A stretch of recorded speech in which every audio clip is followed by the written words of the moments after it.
So now that you've found a list of your potential clients on LinkedIn, what is the best way for you to actually reach out to them? Do you send them a message? Do you connect to them? Do you send them an email? What do you do, right? So that's the purpose of this video. I'm going to show you what you need to do step by step to get the best possible results with using LinkedIn outreach methods. So the first thing you want to do is you want to go to the person's profile and you want to have a look at a little bit more about what it is that they do, just to make sure they're the right fit. And also when you click on their profile, it will tell you their company, and it will also give you other people that work in this company, because maybe this person might not be the best one to speak to. Again, it depends on who you're targeting.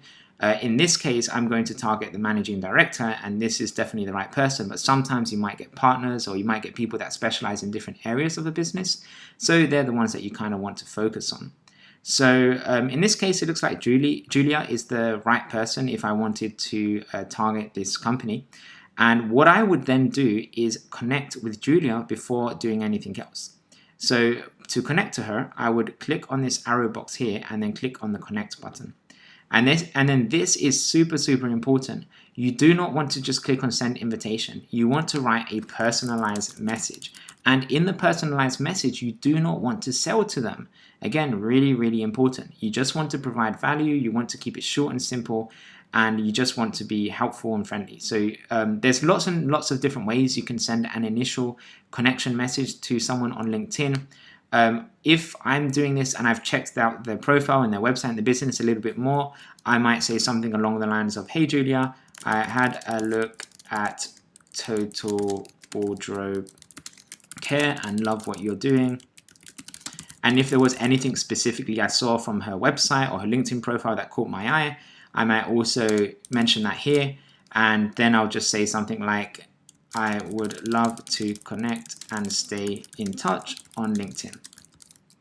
And then if you want, you can just say cheers or thanks or whatever you say, and then just put your name on the end. So I normally do something like this. This is kind of like the main template that I use, but then I customize it a little bit depending on who I'm speaking to. If there's anything that sort of catches my eye that I think would be worth mentioning. Like for example, if I'm based in Miami and I'm reaching out to someone also based in Miami, I might also put that, I'm also based in Miami.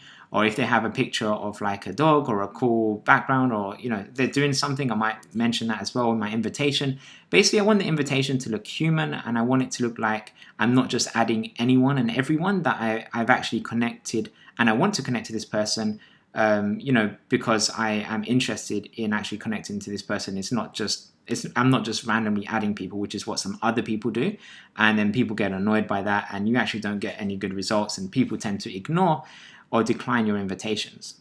So if you use this method, you should actually get at least 50% of the people that you connect to actually accept your connection. Depending on your industry, sometimes it's even higher. But because you're connecting to them and you're writing that personalized message, it's usually pretty easy to get connections. And getting connections is good because that allows you to later on in the future message these people and start conversations with them. And the more connections you have, the more people will see the content that you post on your LinkedIn profile.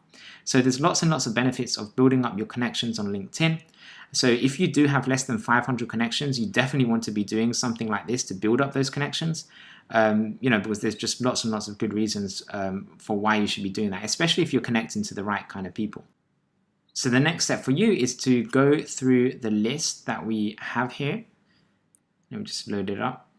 Go through the list and then start adding all of the people who would be good potential clients and people for you to be connected to. Start adding them as connections.